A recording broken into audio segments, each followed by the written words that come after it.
Assalamualaikum warahmatullahi wabarakatuh. Selamat siang semuanya. Perkenalkan, kami dari kelompok 1. Pada kesempatan kali ini, kami akan melakukan presentasi materi tentang pendapatan nasional. Selanjutnya, saya akan memperkenalkan anggota kelompok kami. Oke, dengan saya sendiri, Nina Chandra. Saya Siti Nurhalisa. Saya Bunda Lestari Putri. Baik, saya akan menjelaskan materi pertama, yakni tentang pengertian pendapatan nasional. Pendapatan nasional ialah jumlah nilai semua barang dan jasa yang dihasilkan oleh suatu negara dalam jangka waktu tertentu, atau bisa juga jumlah keseluruhan pendapatan yang diperoleh masyarakat di suatu negara dalam waktu tertentu. Nah, karena ini ukuran jumlah pendapatan yang diterima oleh keseluruhan masyarakat di suatu negara, jadi semakin tinggi pendapatan masyarakat, maka semakin tinggi juga pendapatan nasional di suatu negara tersebut. Jadi pendapatan nasional memiliki peran penting dalam mengukur kemakmuran suatu negara. Baik, materi selanjutnya akan disampaikan oleh teman kita, Siti Nurhalisa. Oke, selanjutnya manfaat perhitungan pendapatan nasional. Yang pertama, untuk mengetahui struktur perekonomian suatu negara. Yang kedua, membandingkan perekonomian antar negara. Yang ketiga, mengetahui perkembangan ekonomi dari tahun ke tahun. Jadi, dengan adanya pendapatan nasional setiap tahun, maka suatu negara bisa dengan mudah melihat perkembangan pendapatan nasional dari tahun ke tahun, apakah mengalami kemajuan atau kemunduran. Dan yang keempat, pedoman bagi pemerintah untuk mengambil kebijakan berkaitan dengan perkembangan ekonomi nasional. Selanjutnya yaitu faktor-faktor mempengaruhi pendapatan nasional. Yang pertama yaitu kualitas sumber daya manusia tenaga kerja yang unggul dan memiliki kompetensi sesuai bidang pekerjaannya dapat menerima upah yang lebih tinggi. Nah, ketika pendapatan masyarakatnya tinggi, maka pendapatan nasionalnya pun akan tinggi tentunya. Pendapatan yang diperoleh oleh masyarakat yang memiliki keahlian yang tidak memiliki keahlian pasti beda dong. Contohnya, di negara-negara maju mengapa pendapatan nasional bisa tinggi? Karena mayoritas masyarakat yang memiliki pendapatan yang tinggi, karena mereka memiliki pendidikan yang tinggi dan memiliki keahlian. Yang kedua yaitu keadaan sumber daya alam semakin banyak. Sumber daya alam suatu negara yang digunakan untuk memproduksi akan menghasilkan keuntungan yang melimpah. Kenapa bisa menghasilkan keuntungan yang melimpah? Karena dengan memiliki sumber daya alam yang banyak, maka daerah tersebut mampu melakukan ekspor sehingga akan memperoleh keuntungan yang banyak. Dan yang ketiga yaitu ketersediaan modal. Suatu negara yang memiliki modal besar untuk mengelola sumber daya melakukan produksi dapat dipastikan pendapatan nasionalnya akan tinggi. Nah, ini hampir sama dengan sumber daya alamnya yang banyak ya. Jadi ketika suatu negara memiliki modal yang besar, ia akan memperlakukan produksi yang banyak gitu. Jadi dia bisa memperoleh pendapatan tinggi. Contohnya adalah negara-negara maju. Poin selanjutnya akan dijelasin oleh Aisyah. Bye-bye. Oke, selanjutnya tentang komponen pendapatan nasional. Yang pertama yaitu GDP. Ada yang tahu GDP itu apa? Jadi, GDP itu adalah singkatan dari Gross Domestic Product, atau bahasa Indonesianya adalah Produk Domestik Bruto. Jadi, gross itu adalah bruto, domestik itu adalah domestik, dan produk adalah produk. Jadi, GDP ini adalah jumlah seluruh produk berupa barang dan jasa yang dihasilkan oleh warga di suatu negara, baik warga negara itu sendiri maupun warga negara asing dalam waktu 1 tahun. Nah, jadi ingat ya, kalau GDP itu adalah warga di suatu negara, yang artinya warga yang tinggal di suatu negara. Kalau GNP yaitu Gross National Product, atau bahasa Indonesianya adalah Produk Nasional Bruto. GNP adalah jumlah seluruh produk berupa barang dan jasa yang dihasilkan oleh warga negara dalam waktu 1 tahun.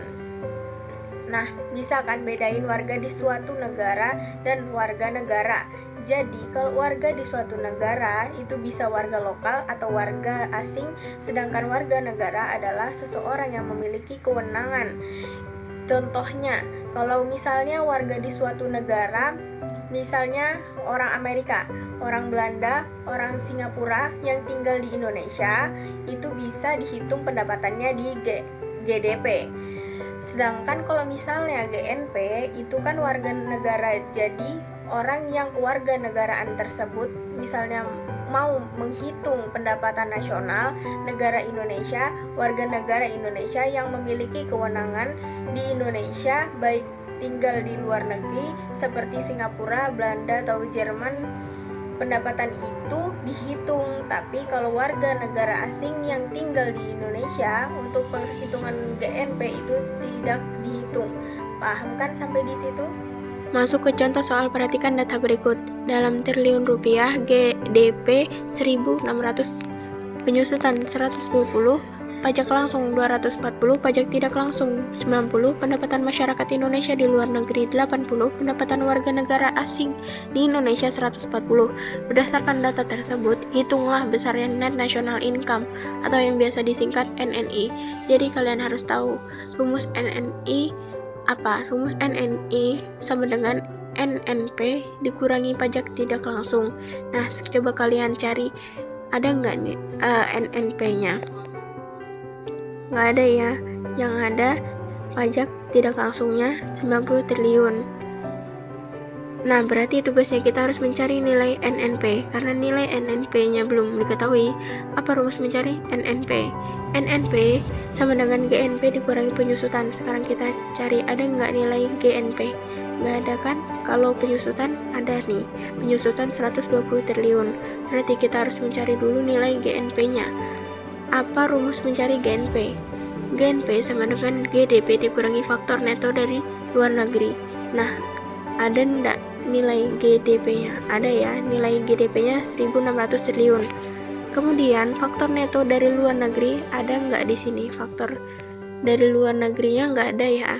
Nah, cara mencari faktor neto dari luar negeri itu rumusnya pendapatan warga negara asing Indonesia dikurangi pendapatan masyarakat Indonesia di luar negeri. Nah, kita langsung coba hitung ya penyelesaian yang pertama. Kita harus mencari GNP dulu.